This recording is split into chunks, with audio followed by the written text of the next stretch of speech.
আজকাল কে কত বেশি জপ বাহাদুরি। আমি 64 মালা করি, আমি 32 মালা করি, এটা ফেসবুকে স্ট্যাটাস দেওয়ার দরকারটা কি? আজ গুরুদেবের কৃপায় 64 মালা করলাম, আচ্ছা এটা ফেসবুকে দেওয়ার দরকারটা কি? ফেসবুকে দেয় গুরুদেব আমায় আশীর্বাদ করবেন, ফেসবুক কি তোর গুরুদেব? আজকাল যত আচার অনুষ্ঠান সব ফেসবুকে আশীর্বাদ চাওয়া হয়, ফেসবুকে কৃপা চাওয়া হয়।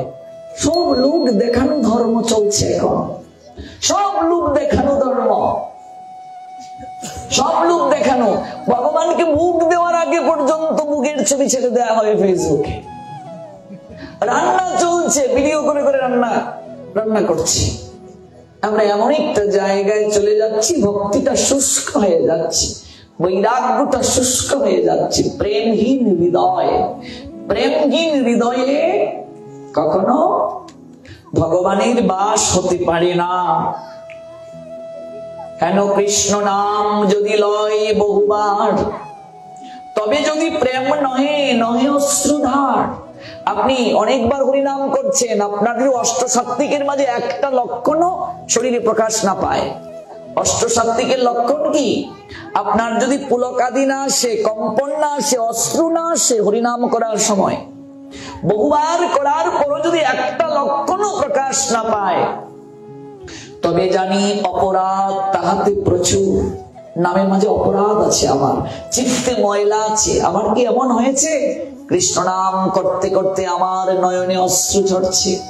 আচ্ছা এমন কি হয়েছে আপনি কৃষ্ণ নাম করছেন, চারিদিক থেকে একটা সুন্দর গন্ধ আপনার নাসিকায় এসেছে, দিব্য গন্ধ, এমন হয়েছে কি? কোনো আভাস পেয়েছেন কি? যদি না হয় বুঝবেন আপনার নাম যাচ্ছে না ভগবানের কাছে। আরো আকুল হয়ে ডাকতে হবে, অবুঝ বাচ্চার মতো ডাকতে হবে, কেঁদে কেঁদে ডাকতে হবে ভগবানকে। আমি গুরু মহারাজকে জিজ্ঞেস করেছিলাম, গুরু মহারাজ কতবার কৃষ্ণ নাম নিলে কৃষ্ণ দর্শন হয়? অত্যন্ত গুরুত্বপূর্ণ কথা।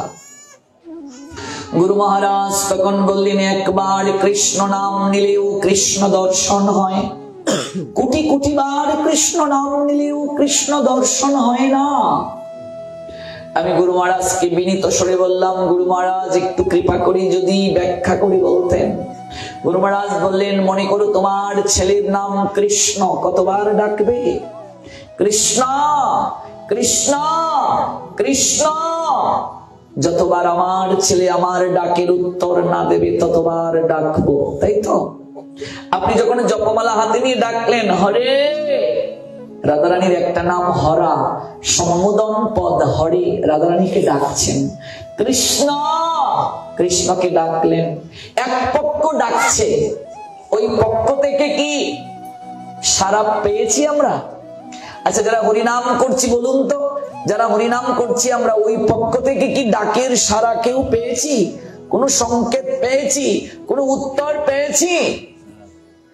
যদি না হয় তাহলে বুঝবে আমার ডাক এখনো তার কানে পৌঁছায় নাই। এটাই হচ্ছে মুখ্য কথা। ভক্তিতে অগ্রসর কতটুকু হলে এটার মাধ্যমে প্রমাণ। হরিনাম করা মানে তাকে ডাকা, কৃষ্ণকে ডাকা। আজকাল জপমালা ফ্যাশন হয়ে গেছে, গলায় ঝুলিয়ে হাঁটা, ভাগবত পাঠে গিয়ে জপ করা, কীর্তনে গিয়ে জপ করা, গুরু বৈষ্ণবের সামনে বসে গিয়ে জপ করা, এটা ফ্যাশন হয়ে গেছে। হরিনাম করা মানে নিষ্ঠা সহকারে কৃষ্ণকে ডাকা, হরিকে ডাকা। এক পক্ষ ডাকছে, ওই পক্ষ থেকে কি উত্তর এসেছে? যদি না আসে বুঝতে হবে আমার ডাক এখনো তার কাছে পৌঁছায় নাই।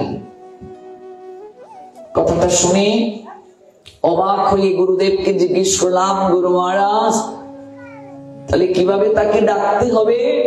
গুরু মহারাজ বলেন, অবুঝ বাচ্চা যেভাবে তার মাকে ডাকে, অবুঝ বাচ্চা ডাকছে, ও মা, মা আমি কুলে উঠবো। মা বলেন, একটু খেলা কর বাবা, আমার হাতের কাজটা সেরে তোকে কুলে নেব। এবার খেলনা দিয়েছেন মা। এবার বাচ্চা যদি খেলনা হাতে নিয়ে সে যদি ভুলে যায়, আর কি কুলে উঠতে পারবে? যেদিন থেকে জপমালা হাতে নেবে, ভক্তি জীবনে যাবে, ভগবান অনেক পরীক্ষা করবে আপনাকে। যদি এগুলো পেয়ে, কামনার দ্রব্যাদি পেয়ে ভুলে যান, আর কোনদিন ভবের ঘাটে গোবিন্দের কোল প্রাপ্তি হবে না।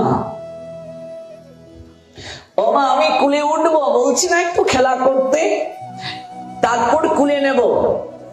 বাচ্চা যদি মায়ের কথা শুনে খেলায় মগ্ন হয়ে যায়, তাহলে কোনদিন তার পক্ষে আর মায়ের কুলে ওঠা সম্ভব নয়। কিন্তু সে যদি মাকে চিৎকার করে ডাকে, ও মা আমি খেলবো না, আমি কুলে উঠবো, কান্না যদি শুরু করে দেয়, মা তখন হাতের কাজ ফেলে দৌড়ে আসেন, আয় আয় বাবা আয়, আমার কুলে আয়, আমি পরে কাজ করবো। অবুঝ বাচ্চা যেভাবে ডাকে সেভাবে ডাকতে হবে। কৃষ্ণ নামের যে কত শক্তি রে বাবা, আমি আমার জীবনের অনুভূতি থেকে আপনাদের বলছি। একবার যদি এটাকে অনুভব করতে পারে, এটার মাঝে যে কত শক্তি, তার সকল ভজন হয়ে যায়। কলিযুগে একমাত্র নামই সর্বশ্রেষ্ঠ। কেন বললেন বৃহৎ নারদীয় পুরাণ, হরের নাম হরের নাম হরের নামৈব কেবলম কলৌ নাস্তেব নাস্তেব নাস্তেব গতির অন্যতা। কেন কথাটা বললেন? বেশি দূরে নয়, এই আমাদের ভারতে বৈদ্যকুলে আবির্ভূত হয়েছিলেন যার নাম পরমেশ্বর দাস। পরমেশ্বর দাস ভারতে বৈদ্যকুলে কোথায় আবির্ভূত হলেন?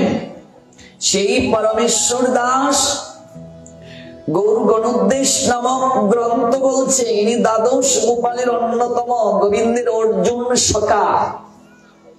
তিনি পরমেশ্বর দাস রূপে লীলায় পুষ্টি সাধন করলেন। শ্রীপাঠ হচ্ছে আটপুরে। এই স্থানের পূর্ব নাম ছিল বিষকালী। এই স্থানটি হাওড়ার আমতা রেল লাইন থেকে চাপাডাঙ্গা শাখার আটপুর স্টেশনে বর্ধমান রাজ তেজ বাহাদুরের দেওয়ান পরলোকগত কৃষ্ণরাম মিত্রের স্থাপিত রাধা গোবিন্দের প্রাচীন মন্দিরের নিকটবর্তী। সেই পরমেশ্বর দাস কৃষ্ণ নামের শক্তি জগতে তিনি প্রকাশ করেছিলেন। লীলাটা যেখানে হয়েছিল আজও আছে। হুগলি জেলার শ্রীরামপুরের নিকটে আকনাম হ্যাস নামক একটা গ্রাম আছে হুগলি জেলায়। সেখানে শ্রী কমলাকর পিপ্পলাইয়ের শ্রীপাঠ, কমলাকর পিপ্পলায় একজন গৃহকর্তা, তার শ্রীপাঠে হরিনাম চলছে। পরমেশ্বর দাস হুজুর ধারায় ক্রন্দন করছেন হরিনাম করে। তার নয়ন দিয়ে অশ্রু নির্গত হচ্ছে।